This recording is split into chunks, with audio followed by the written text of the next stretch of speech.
Recording. Good evening, everyone. Thanks for joining us this evening.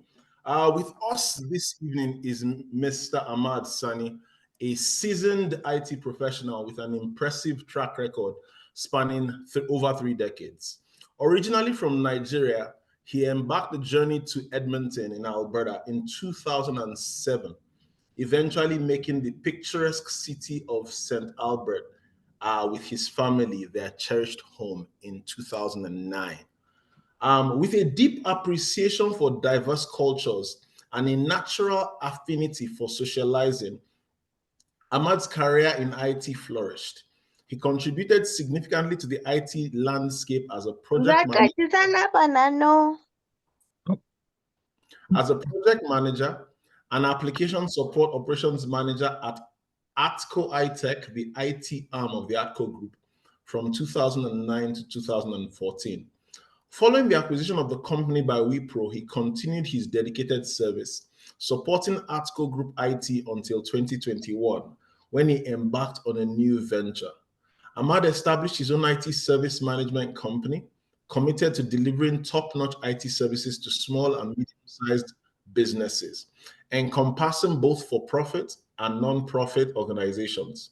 In addition, his company provides valuable training and mentorship in various facets of IT, including project management, helping individuals attain essential certifications. Beyond his professional pursuits, this is the part you want to hear, Ahmad has a joy exploring the world with his family, particularly relishing trips to historical sites and heritage locations. His wanderlust has taken him and his family to numerous destinations in central and western Canada, as well as through 25 US states via road trip. Ahmad's passion for community involvement shines through his volunteer work. He is dedicated to assisting others in their journeys to success and believes firmly in the exchange of knowledge and learning from one another. He has previously shared his expertise by delivering an introduction to project management course through the St. Albert Further Education. In addition, he has held influential roles within various community organizations.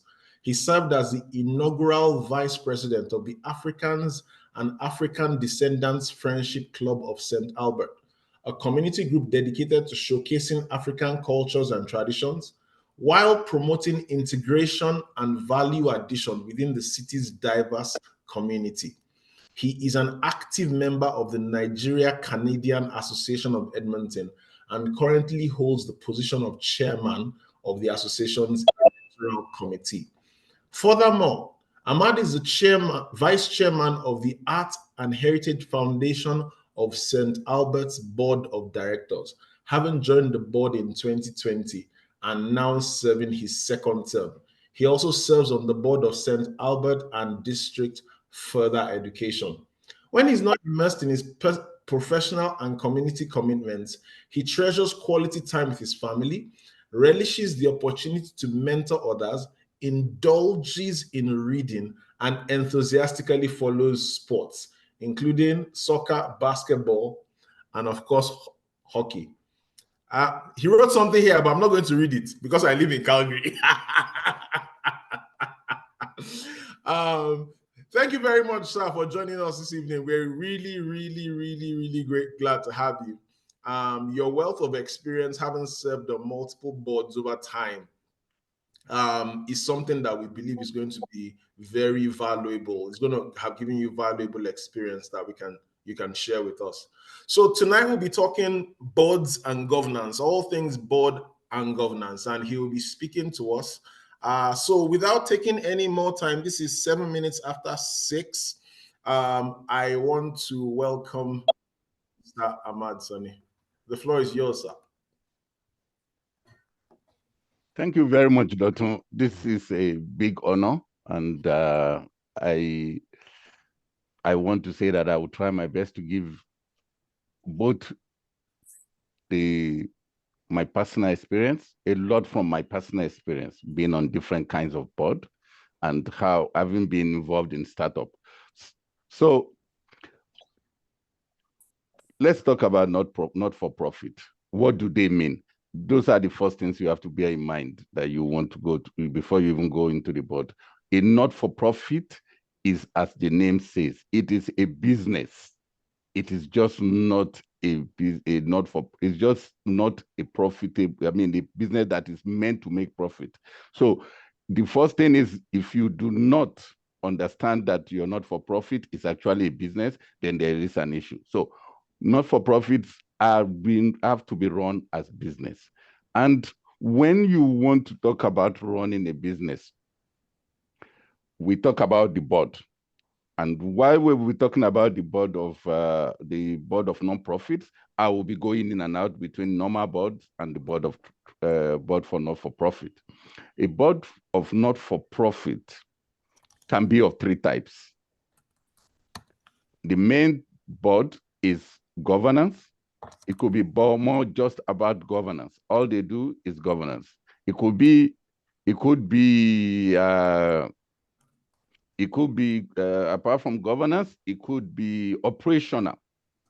Apart from being operational, it could be a hybrid of both. And I will explain both, because if we have an understanding of those backgrounds, we'll be able to appreciate what the board is all about. A board is an oversight of the management of, they do oversight, they do management of an organization. And they have to ensure that everything is done well. If they are governance, they concentrate more on policies and procedures, systems and information and all of that. That is what they concentrate on. They do not really get into the day-to-day running of the organization. While the staff look at the current thing about an organization, the board concentrates on the future. The board does everything that would allow the organization to function very well in its day-to-day activities and what it has to do. With that said, that is governance. But then you also have those that are management. Apart from being involved in governance, they are also involved in managing the organization day to day. So you have some not-for-profit that they have an executive director. The executive director is responsible for the day-to-day running of the whole organization with his or her staff. And the board would be an oversight and be working with the executive director to chart the future for that organization. Those are the two main types that you have. But it is also possible to have an hybrid of both. I happen to have been in organizations where it's been both. Like my bio said, on the St. Albert Further Education Board, we are a governance board. So we concentrate on things like oversight, like strategic directions, and provide board committees and all that. It is the same thing with the Arts and Heritage Foundation in St. Albert. By the way, the Arts and Heritage Foundation in St. Albert is responsible for all the museums and the heritage sites that are in St. Albert. And what we do, we have hard-working executive directors that come to the board and we work with the board. When the African Descent Society was a group of Africans who came together. I have lived in St. Albert for so many years, and in the early days of we living here, we could count how many blacks that live in this city. But as I speak to you now, the Africans and African Descendant Society, Friendship Society, has we have over 100 families. And that is how big that it has become. That society uses the hybrid method because we don't have any executive director. It is the board members that run the organization. So with the explanation of all three types that we have, whether you are a founder or you are an executive director or you are part of a board or you are learning about the board, you have to understand what your organizational structure is. You have to take into the account what is the culture and values of an organization. If you become a board member or you are going to pick a board member, that board member has to understand, what does this organization stand for? Does this organization, which community is it serving? What kind of people, what demography, what's the diversity? You have to, as a board, serve the group that the association or the organization has been established for. If you are an African society, you predominantly have to make sure that your board members are people that understand the society, that are part and parcel of your society. And when they are that, they also need to know what they have to bring. We look at what is their educational background, what is their, how do they relate to people? You want to build a board, you want people that have good interpersonal relationship. You want people that are analytical. You want people that, and this is a very interesting thing because sometimes it causes friction. If you're going to have effective board, you have to be political. If you don't want to be political, you cannot be a board member. A good board member has to understand how to relate with people and let go and give in. You have to be able to relate to the executive director and to the staff of the organization. Even though you are part of that organization, you are not a staff of that organization. What you have to do as a board effectively is to give advice and policy and create policies that will help them. So there's something that is called the board matrix. Typically, what you do is that you have to, the first thing, like I said earlier, is to understand what your organization is all about. You want to know what are the values, what are the visions and the mission of this organization, which demography are you serving? And when you know the demography that you are serving, you have to ensure that your board has people that can relate to that demography, to that gender, to that age bracket. So, like in the Heritage Foundation, we are trying to preserve heritage. We're trying to tell people about history. So, what do we have to do? We have to ensure that one of the histories of this place are the First Nation. We bring them in there. We let people, St. Albert is very rich on First Nations. So we bring them in there and people know so that they can represent that and they can go back to them and do it. Now, you have to also thank you. So thanks for sharing this. All of this that's on the screen are things that you have to consider when you are picking a board member. It is what we call the board matrix, and you pick each board member and you identify which area that you need them for. Of course, before you do this, it is very important that you understand the vision and mission of your organization. And the reason you see all of these things on the screen is because, like, for instance, I sit on the technology committee, the board technology committee in further education. And the reason I sit there is because I'm an IT person and I have a lot of IT experience and I bring to them. There are a lot of things that are happening in the IT world. Both Microsoft and Google, Microsoft in particular, will give every not-for-profit 10 business premium licenses for free. Most people do not know that. So most not-for-profit are busy paying for these services. If you have such expertise on your board, you would be able to get those kind of information. You need legal, because you have to understand the legal implication. You are dealing with people's life. Those resources that you have the human resources there. Who takes care of your budget and finances and make sure that you are not spending in the wrong way? You have to look at picking somebody like that. And then for me, and I will say this because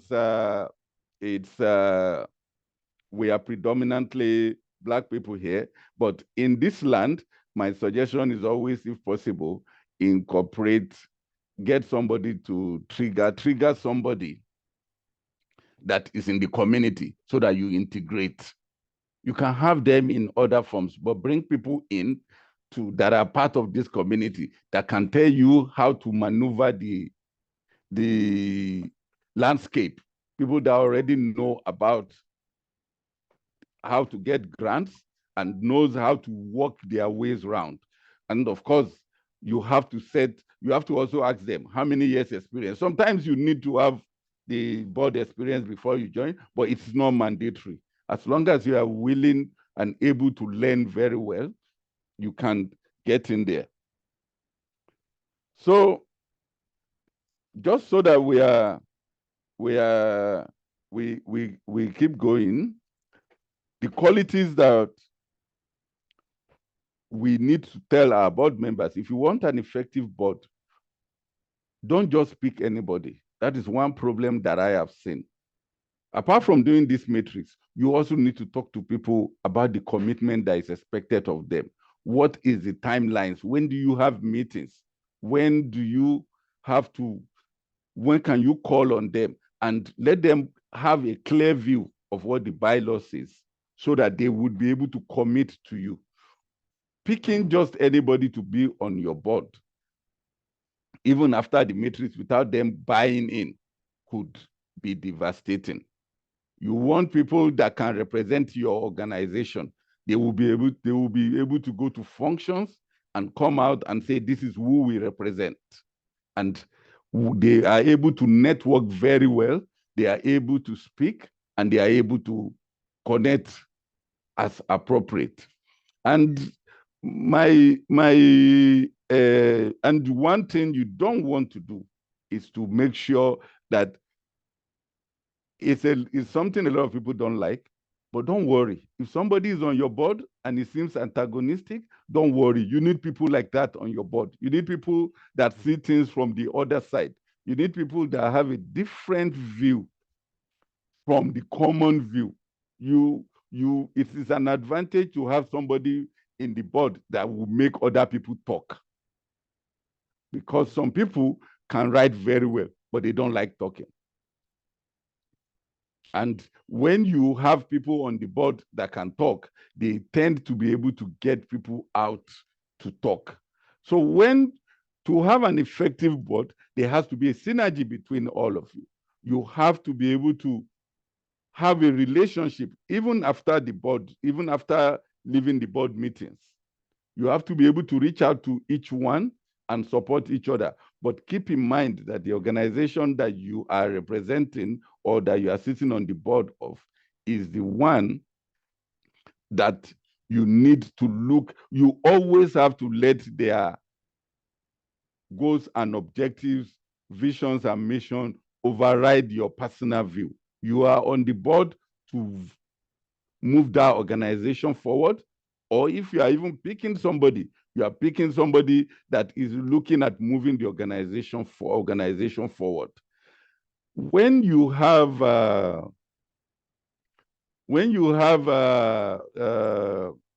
governance board, there's a little bit of interaction. In fact, they don't get involved at all. All they do is that they look at policies, they review your account, they work with, they do basically all they do is oversight. But when you have a board that's also managing, then you have somebody that's making the day-to-day transactions. The governance board, the executive director is the highest employer in that organization, or whatever you're calling that person, and that person is the one that reports to the board. The board appoints an executive director when you are in a governance model. In an hybrid situation, it could either be the board or it could be an executive director. But when you are talking the managing one, the executive director takes charge. It can be the president, it can be the founder. And based on my own experience, if you have a dysfunctional board, that organization would not prosper. And how do you prevent dysfunctional board? One of the main ways, the main way you want to do is to make sure that you have a very solid bylaw. You have a bylaw that specifies the roles of individuals that are on the board, whatever position they are taking, and the various committees that will be on the board and what they will do. You want to make sure that that is explicitly clear so that if whatever kind of board it is, whoever is in charge does not wake up and spend money and then comes back and says, I need approval. Yes, there are situations where we do that and when you can do that, but you have to make sure that they are spelled out correctly and you put limits to it. So if everybody understands, the first thing is the vision and mission of that organization. Every board member has to understand that what is the organization trying to achieve? Who are the people that it wants to serve? If, for instance, we go and put all the people in Calgary on the board of a association in St. Albert, I'm not sure what function they can perform. Or you have an African not-for-profit, and you have all whites as your board members, or you have more whites, or you are dealing with history, and you are putting there are just old people and not no younger people into the board so that they can learn and grow into it. We are always, as a board in the Heritage Foundation, always looking for young people that can be part of the board, so that when people go out, and that's the other thing, you always have to have succession planning. When you don't have a succession planning, it might not show up at the beginning, but it will come back at the later time, and it could cause you disaster. So you want to have a board that cuts across all the various diversity that's involved in whatever you have to do. Keep in mind the goal, objectives, mission, and vision of your organization is what should drive and form how you pick your board members. If you pick based on that and you get good commitment from them, you would have excellent board.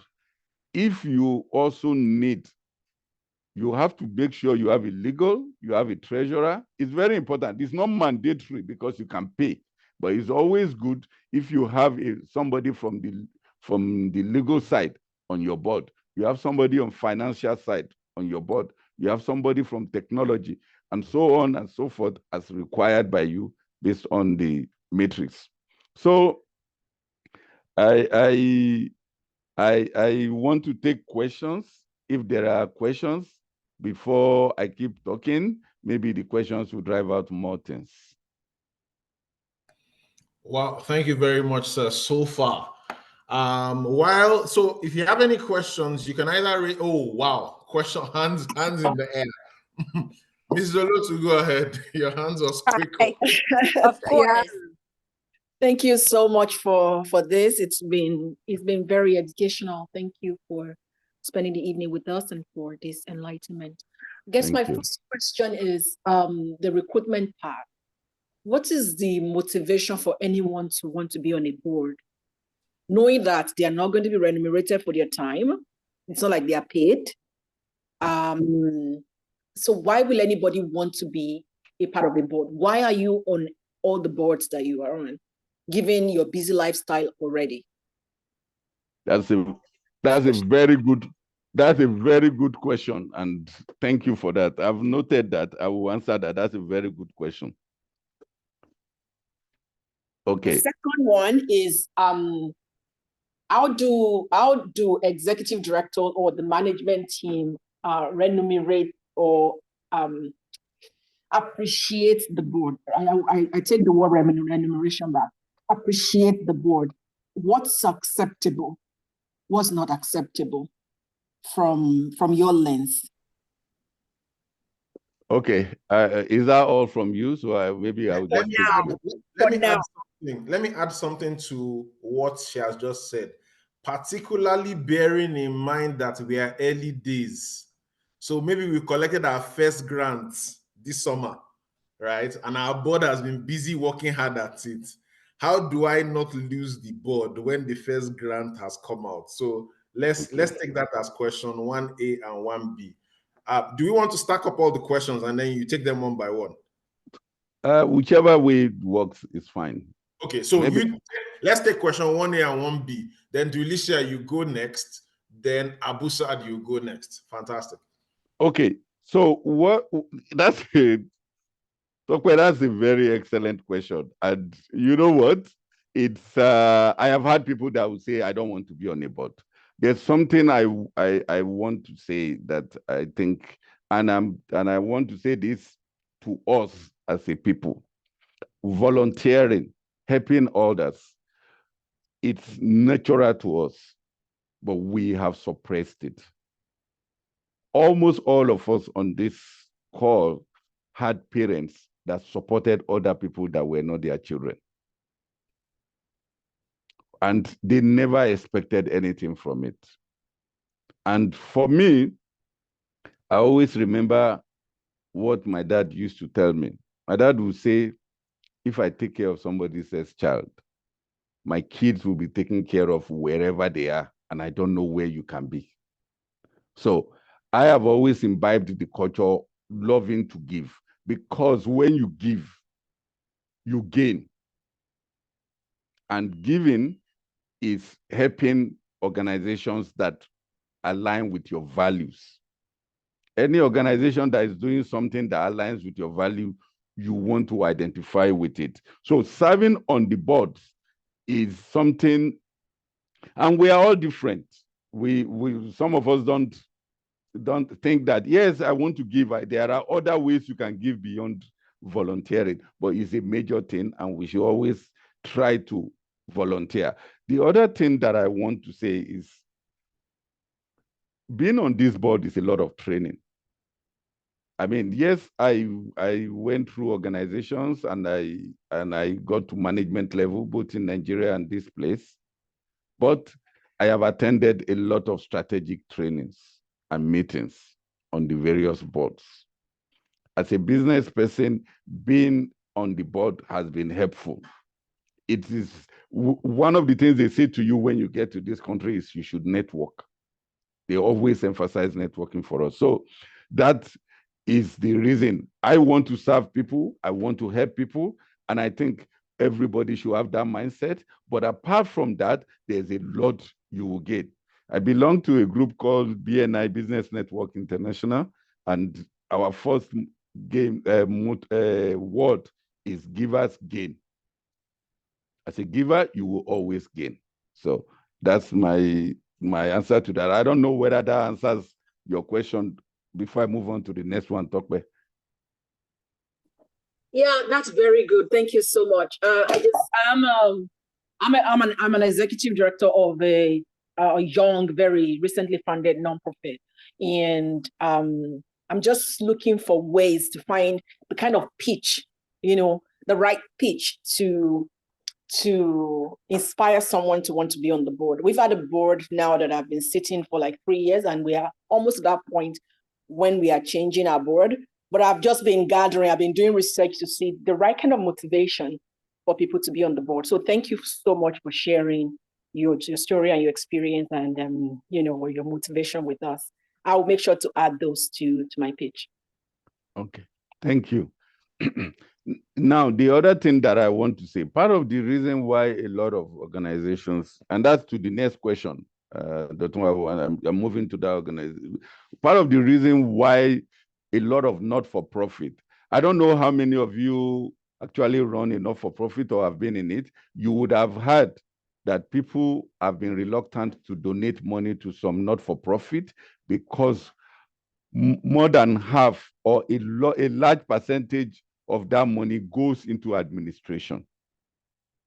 And that is the reason why you need volunteers. They are your strength, and your board members are like volunteers to you. In terms of the management team, it's a very interesting thing because it's been one thing we've been struggling with. You don't pay them well, somebody else will poach them. So it is very, very important that management is well remunerated. I am a very strong advocate for it, and I'm lucky all the various boards that I belong, especially those two ones, the St. Albert for the Education and the Heritage, the board members also believe in that. Even though, in fairness, it's not, you can't, it's difficult to get paid what other people will get, but we work to pay something very close to what people can live with. So it is very important that the management team is well appreciated and is well paid, because they will spend hours more than what you're asking them to do. An executive director job is not a joke, particularly for a not-for-profit, because while she's sitting down thinking of how to arrange her staff, there's a grant that has come up, and you quickly have to start writing again, and she has to get on that, and all that is a major job. So they have to be well paid. Now, board members are volunteers. In a not-for-profit, we typically are volunteers. We are not paid, even though sometimes there could be a kind of thank you. And what is the thank you? They give you a $40 gift card or something, but they encourage volunteer weeks. They recognize you. The good thing about being a board member in this part of the world is that when you have it on your resume, people appreciate you and people recognize you. The whole of this environment in Canada is mainly based a lot on volunteering, and that is where they come from. Board members are not expected to be getting from grants. I don't know where any board member will be expecting that the grant money has been is for something specifically, and it has been granted for that, so they cannot. It's not like they are paid. So I actually have not come across any board member that is being paid. Okay. And I don't get paid, for sure. I can say that conveniently. I don't get paid. Wow. Thank you very much for providing that clarity. So basically, Tokwe needs to have a massive pitch to help her board members understand that I may not have dollars to give you, but you get the opportunity to network with some interesting people. You get some solid exposure. And of course, when you go out there, because of the work we do, if they mention that you are the board chairman of the board, or you're a member of the board of our organization that is doing all this good work, you will be recognized for it. Yeah, but then you didn't add the main part. You are helping people. That is the main thing there. That is the main thing. It's not because yes. How satisfied are you with yourself with helping people? Okay. That's the thing about it. Thank you very much for providing that clarity. That's very important. At least that way, that saves a lot of us from the pressure, because sometimes how people talk about, they got their first grant, it's SBCCI, it's operational funding, quite all right. They need to buy stuff for the summer camp, but somebody's like, you know what, we need to arrange 1 or 2 computers for a few board members, because they're complaining, they're grumbling underground, and I'm like, how do we save ourselves from succumbing to that pressure? Because it can be a bit of a pressure cooker when you have that kind of expectation build up, right? Okay, so you can buy devices for your board of directors, but it's owned by the organization. It's not owned by them, right? Oh, you want, okay. but a lot of almost all the organization is who needs the money, not them. They have their machines, and these days everything is on the cloud. So are you saying the person never had a computer before? He has a computer, so he can connect. Okay, summarize. Thank you, Leva, for putting that out there. Give us gain. Dulicia, the floor is yours. Ask your question. Thank you. Thanks so much for this. This was, every time I attend one of these, I say, I wish that this was something like 3 years ago or 2 years ago or a year ago, because it's so needed. And as an organization that is so struggling, this especially, because I am now the new executive director of the organization. And I'm like, I wish I knew this a year ago. I wish I knew this 6 months ago, but it's always better to have it than not. So my question is twofold, I guess. One is, as a executive director, and we know that a lot of us are not paid because it's like grants and trying to find that funding. How can you I guess pay your executive director or staff, like not even just the staff? Like, is it on a contract basis, or is it are they actually on a salary? Even because it's due to funding, right? So if there's no funding, then they can't be paid. So that's my first question. And then the second question is, I think you had mentioned that you were in tech. How can an organization who's looking to upgrade to secure, I guess, their technology, get in contact? Because I've had a really difficult time finding Black-led organizations or Black-serving organizations that can work with us. We are in Central Alberta, regarding ensuring that our Microsoft, I think it's Microsoft, like SharePoint. 365, M365. Oh, right, 365. How do we get that set up? How do we make sure that if we're sending out any email, that it has like that disclaimer about being for the person that we're sending it only, and the privacy, especially for our website, like the collection of privacy, right? And that, those are my two biggest questions. And thank you again for the presentation. Thank you. Okay, so I will start from the end. Apart from being on the board, I have, you know, I have an IT organization, and most of my clients are not-for-profit organization. And exactly what you have talked about is what I do for them. So we can talk, and I guess I can put my info in the chat, or Dotun can help me put it there. Please give it to me. I'm putting it in the chat right now, sir. Yeah, well, it's just my email. Just put my email there. Ahmad.Sanni, you have the email, please. I do have it. I'm going to put it right there. Yes. And then we, yeah, I go have ahead. your entire signature from your email address, and I'm going to just put all of that there, so that we find you very easily, whichever way we choose. Okay. And even though you are far away, the world has changed. It's those days that IT organizations have to go to client site every day or every week. I remember how we used to do it those days. But now, as long as the computer is working and it's not dead or something, you can get the services from anywhere. And there are various other services that you can get as a not-for-profit. Now, staff payment is very important.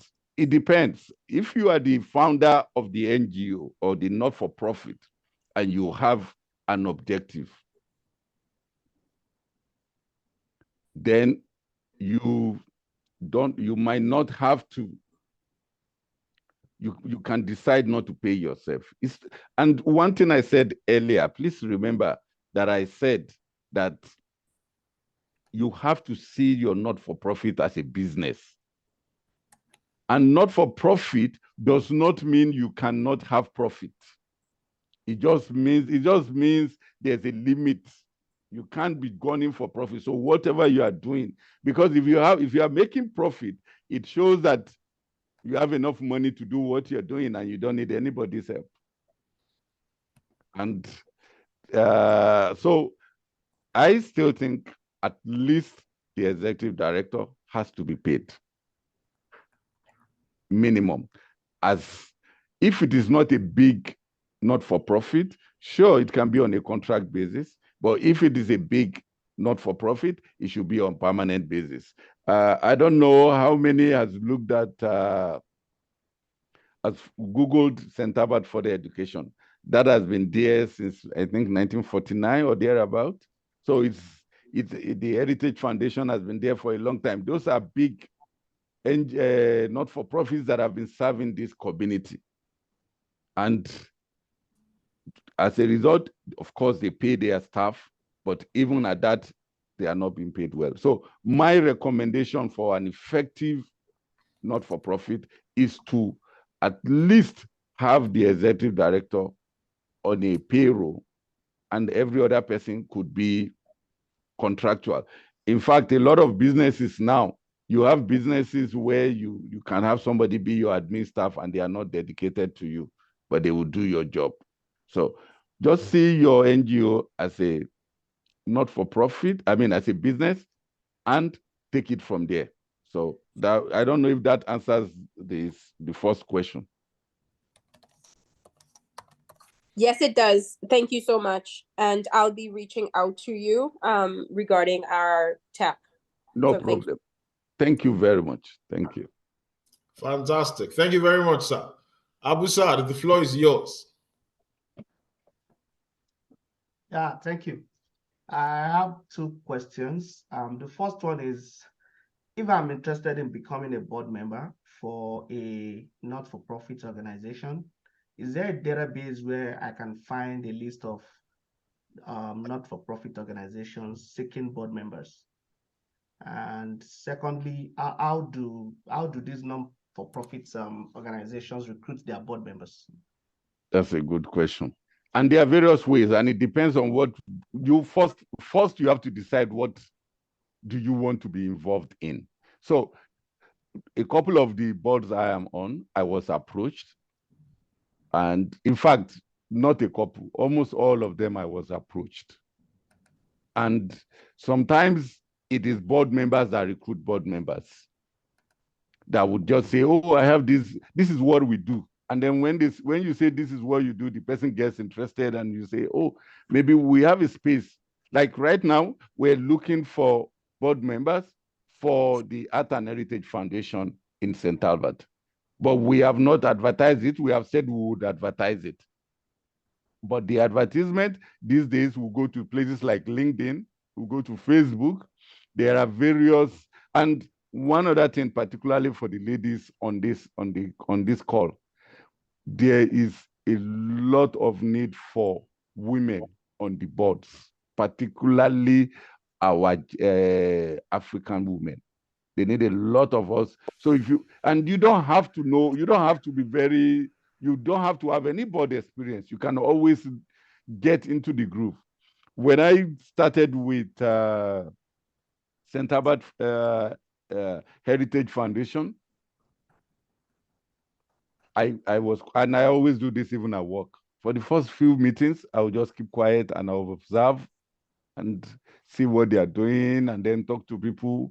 And then gradually I became a force. I also became very important in the meetings and being able to talk and finding my own foot. So to answer your question, online, you will find a lot of them, but you also need to talk to a lot of people that are on boards. So it's only few boards that will put out things that will put it out in the papers. The other thing I want to suggest, our ethnic communities, let us try to join them. I'm saying for Yoruba Association, if you are in the mosque or you are in the church, be part of the board. Start from those kind of places. Start from being part of those kind of boards. Be a member. If you are a church member and there is a committee or something, volunteer. Learn to get involved and bring up ideas. And then from there, you can go up. So that's, I hope that answers your questions. Yes, it does. Thank you. So if I can add something to that, I know that there is a government agency called Volunteer Alberta. funded by the government of Alberta. Their office is on Jasper Avenue in Edmonton.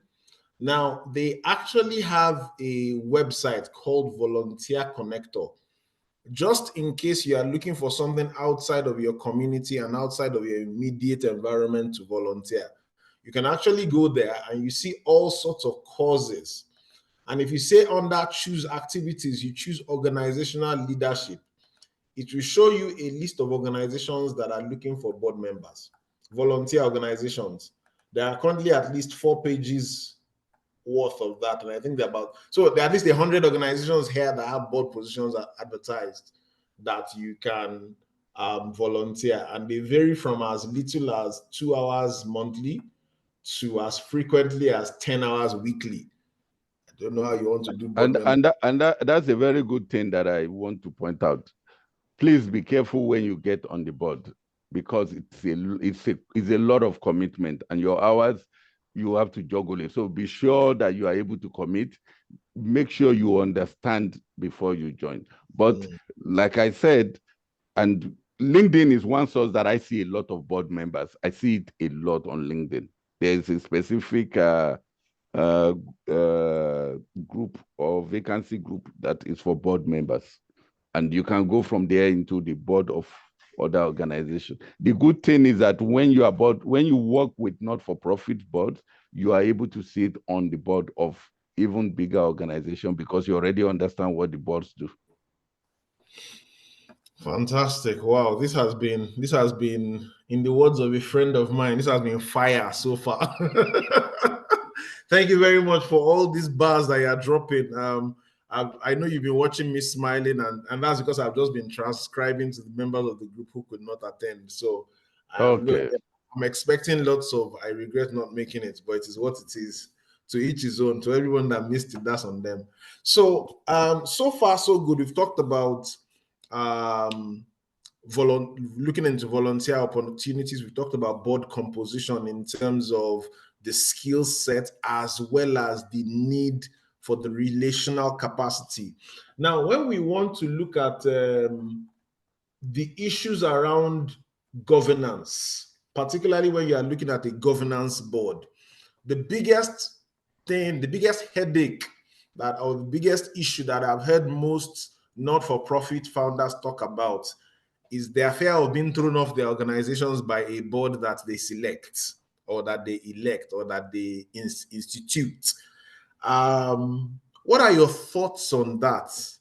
And how can we safeguard ourselves from finding ourselves in that position? I know a few people have experienced it, and it doesn't sound like I haven't, and it doesn't sound like something pleasant. So how can we manage that? Clearly knowing that governance is what sets the organization on the right path for sustainability. So how we don't want to, while the organization is sustainable, we are thrown out. We don't want that to be the case. And that is sorry, there's an echo coming from somewhere that's not here. That is something that can happen, and it can happen in a business. How many people know that Steve Jobs was kicked out of Apple? He founded Apple and grew it. And then it got to a stage, he got kicked out. And then later he had to find a way to come and buy it back and get into it. One of the main problems that I think founders have is you have to decide the kind of board that you are looking for. If you're looking for a board that is just governance, you have to make sure the documents are well laid out. The bylaws are well laid out. What is your role, either as a founder or an executive director? If you do not document, there can be issues. And one of the main problems that those kind of people, what you are saying, and I've witnessed it, those kind of things that happen is because there's no documentation. Somebody starts an organization.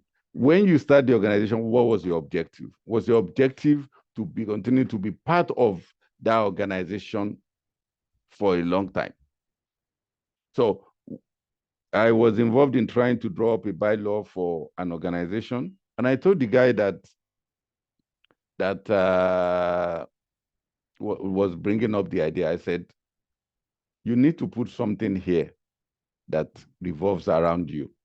I know that this is not what it should be, but it can be, because as long as the organization is meeting all the objectives that it has to meet, then you are delivering. But if you know that tomorrow you can step out and somebody else comes in, then once you step out, just know that you have stepped out. And if you are still in there, you have to put clauses that will protect you. Like, for instance, you are the president of you are the executive director of a not-for-profit that you set up. You should put a role there that allows the executive director to be part of almost all the board committees, so that you are involved in that decision. So that is typically what I recommend. I think it's just more about documentation, and that is why you need a legal person around you when you are coming up with all of this, when you're starting up your not-for-profit. Because it will happen. It's something that will happen, because it gets to a stage that they will tell you are deviating from the vision and vision. And a lot of founders, sincerely, sometimes get away from the vision and mission. And they don't do it deliberately. It's just that they think the organization needs to go to a different direction. And for it, if it's going to go to a different direction, then you need to have your strategic session with everybody and agree on it and not take unilateral things. So that's the advice I would give. So if I'm hearing you well, what I'm hearing you say is that as a founder, you need to understand the politics of your board. Remember, one of the attributes is that you have to play politics. You can't be people might not like it, but you can't be on the board and not be involved in politics. I'll tell you something which I even used to do at work. You would go to a meeting and you have so many people sitting down and they want to discuss something. What you do as the owner of the idea, particularly if you're a founder or something, don't be the one to bring it up. You would have spoken to another board member or somebody before then that, look, this is what I'm trying to do. What do you think? The moment the person buys it, you say, do you mind bringing it up? And then you talk to as many board members that would buy in. So when you get to the meetings and that person brings it up, number one, it's not you that is bringing it up. I'll give you an example. I come to the meeting, like my sister complained, they talked about payment of executive director, and we already agreed, and let's say she's the founder. So we come to the meeting and I say, you know what, why are we not paying our executive directors? And she's already talked to about 4 or 5, 3 other people on the board. And everybody would say, that is true, you know. And then the guy that's in charge of the money, he's perplexed. And before you know it, okay, well, if the best, he will now come up with, oh, we don't have enough money, but we can do something and all that. Okay, please look at the books and do something. That is how to play the politics in the board. There's a lot of things that you do before you get to the meeting. You don't get to the, that's why, particularly for, and I'm sorry to say this, particularly in somewhere like Africa, that is why we go to meetings and we spend time arguing. Because people have not spoken about these things that they want to present, and they know it's contentious. They know people will bring you. You can't just come in there and say something. But if you had already spoken to majority, and I'm not saying 1 or 2 people, I'm saying you already run it by a lot of people, and people agree with you, it will be easy. So yes, Dotun, you have to play politics, and anybody you are getting on your board, you have to also understand that they would play politics. So to remain to have the organization continuing to go in the direction that you believe it should be going to, you must be constantly selling and reselling the vision to your board members offline, So that when you get to that meeting, we are not forming the vision at that point. Everybody already knows what the vision is. We are just documenting it and putting it together in a nice format for everybody to be happy. Remember that they are volunteers. Mm. Remember that they don't have the time. They don't have that time that you think they have. Mm. So when they come to the meeting, it's 1 hour, it's 30 minutes. Let's talk.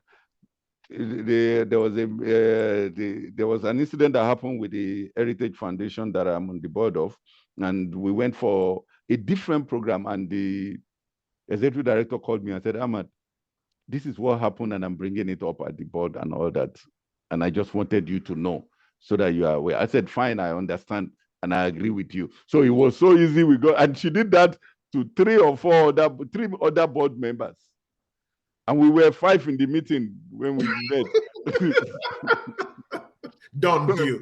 Yeah. So it was something. I mean, it's not like any that you do something illegal, but it's something that you talk about that instead of wasting your time, everybody has asked time to think about it and to have an informed decision, and they go from there.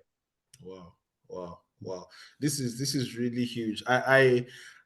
This is 7:58. I want to stop, but I want to continue. I don't know. I want to stop, but I want to continue. Can you give us 5 more minutes? Do we have one more question in the house? I have time. It's just it's the people online. I am okay. My email is free. You know what? I want to be respectful of people's time. So first things first, I want to say thank you very much, because this has been mega value adding. I've had this question asked so many times, but I've not gotten an answer that is as clear as the one that you have given. And it just makes so much sense. There's no point trying to sort out a contentious issue at a board meeting. Do the runaround, do the politicking, talk to everybody you need to talk to, convince them, make them happy.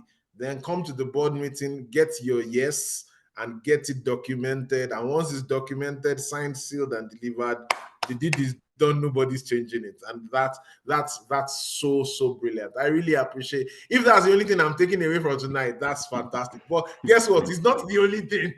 Thank you. Thank you for sharing about Google for not-for-profits. Thank you for sharing about Microsoft for not-for-profits. I've also shared the link to ads grant for not-for-profits. That's free ad money for not-for-profit organizations. Thank you for bringing that up again. Lavar asked a question about where is Lavar's question? Sorry. About how best to use honorariums. I don't know why we are talking about money. I can see your hand up, but he has asked this question since. How do we handle honorariums? Because sometimes you're like, should we give? Should we not? What do we do? So one mistake that a lot of not-for-profit make is not to appreciate their volunteers or board members. Volunteers are very critical to your success. They will save you money. They will save you a lot of things. Honorarium, it's okay. I say it as an encouragement for people to do more, but it's something that you have to do. One thing you also want to do is to have appreciation evening or night. Okay. Where everybody, staff and board mix. And we do that a lot. And just like you said, there's a volunteer week that happens in every locality in Canada where volunteers are brought together, and even online is done. They do a lot of time is done online. So yes, honorarium is very important. Appreciation is very important. You need to appreciate people. You cannot pay people, particularly since it's a volunteer work. And what I mean by you cannot pay is whatever you give can never be enough. Okay. So plan the appreciation. Don't worry. You can give them a $20 Teams card, but make sure that you make a lot of noise around it so that they know that you value the work Yes. they're doing. I belong to another organization, even though I'm not on the board. But guess what they do at the end of the year? They'll take everybody out for dinner and they will give us certificates. So you get certificates, printed certificate. How much does it cost to print a certificate? But you get a certificate from them. The NCAE does it, give certificate to people, acknowledge people. It encourages, those things make people want to do more. So it's important to always keep that in mind. Any not-for-profit that is using volunteers should always, even the business, like I said, see it more as a business. As a business, if you don't appreciate your people, like we say, if you don't value your people, they will jump around. They will go away from you. So, and there are different ways of appreciating people. But the bottom line is you appreciate them. Wow. Thank you very much, sir, for this. Ms. Zolo, to one last question. I'll allow you to ask the last question, the very last one. Thank you so much. Actually, it's just an acknowledgement. I received a validation today that I'm kind of doing the right thing. So when you were talking about making sure the board is informed ahead of meetings, there's one thing I've been doing for a while. I would send in addition to the agenda, I would send the resolution, the things that we need to decide on at the meeting. I will send it in advance, and I found that it has made the board be able to reach consensus a lot faster compared to if we are just deciding what are the resolution. So just an idea that I wanted to add to that, to give myself a pat on the back that I'm kind of doing the right thing. I didn't even know that's what I'm doing, so thank you for the validation. I really appreciate it. No, it's very important. So just to be clear, there were two things that we're talking about. We do get all our board packages before the meeting, and it's very important that you try to give your board members the package. But what Dotun was really alluded to was the issue of like founder or an executive director being kicked out of their. And that's why you have to play. That's where the political thing comes in. But both of them are right. You're on the right track. Fantastic. Wow. Okay, so this is 8:04 p.m. Sir, when Misty called you earlier today to say, we need you to have this conversation with us, I had no idea the amount of value. Even if we called you and gave you the invite 3 months ago, I'm not sure that I've gotten more. Because I like the way you've spoken from your heart. You've kept everybody engaged. You've provided us value. I want to thank you. I believe that these are the kind of nights that organizations are either born or they are reborn, because there is new strength, there's new zeal, there's new fire. So thank you very much for taking the time to speak to us like this. Thank you for sharing from the wealth of your corporate and volunteer experience. Thank you for not hiding yourself. We appreciate it very much. And to everyone who has stuck it out with us for the last almost an hour, got 27 people about 30 minutes ago. We are still at 27 people because this is so engaging. Thank you very much for giving us a whole hour of your Tuesday evening. We really appreciate it. We do this every Tuesday, and the reason is because we are trying to support the development of sustainable Black-led non-profit organizations in Canada. So share the news, share the link. There's actually a WhatsApp group, and I'm going to just drop the invite link in the group. So if you're not a part of that group, you're welcome to join. The essence is not, you can speak about your events there. We always drop information about grants that we find there. People ask questions from time to time about board membership, about accounting, about finance, about legal matters from time to time. So if that's something that interests you, kindly click on the group link. You're welcome to join.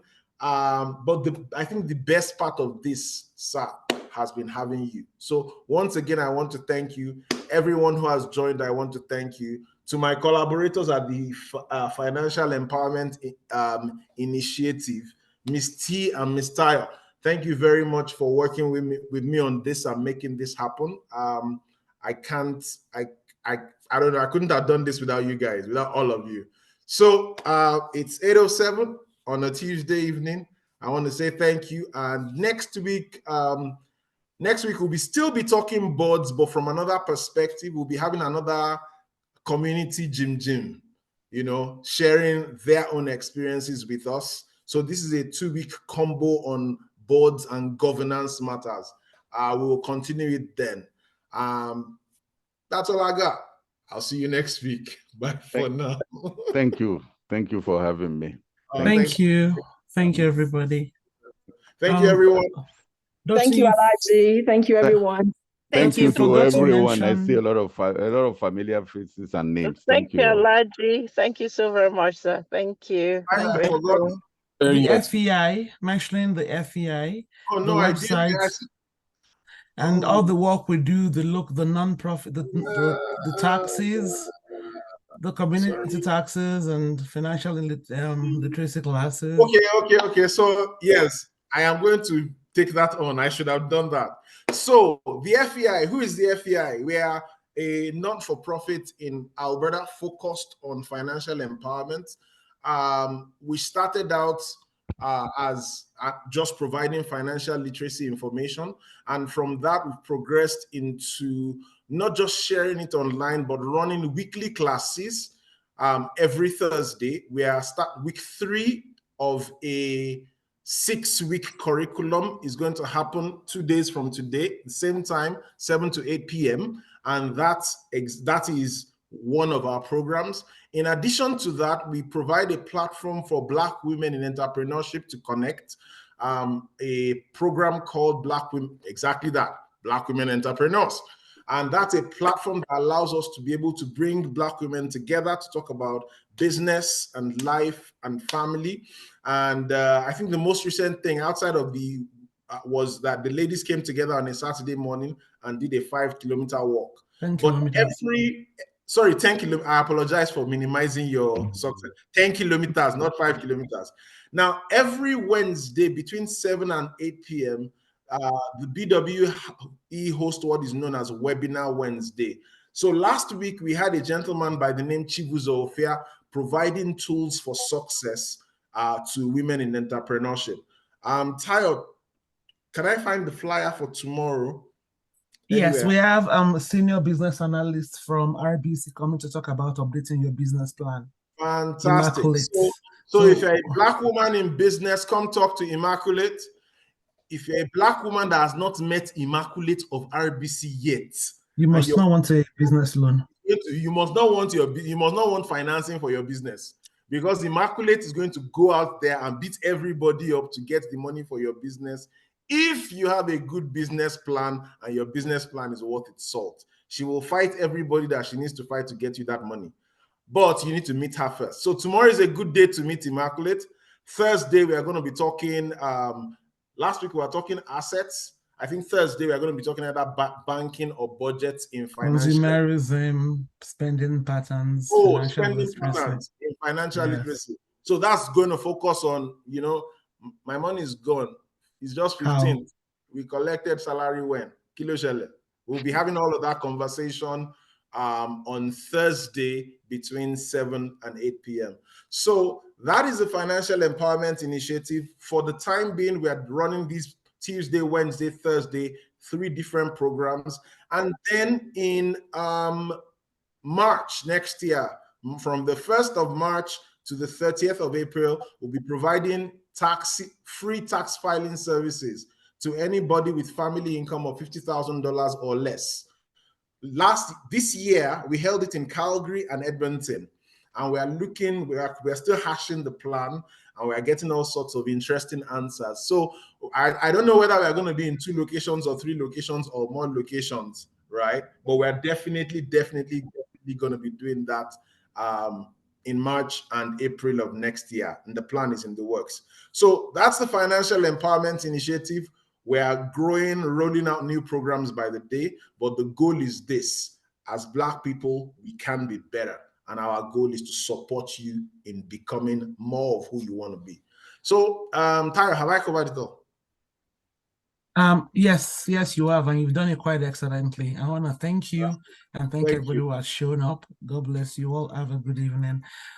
Thank you, sir. Alhaji Sanni. It's been a pleasure. We are so blessed. Ty is the executive director. She just lets me do the talking. I know. Don't worry, I know. All right. Thank you very much for having me. Sir. And I hope it was not it was a good one. You over delivered. You over delivered. We're happy. Thank you. We will call you again. It's definite. Thank you. Thank you, sir. All right, everyone. Bye for now.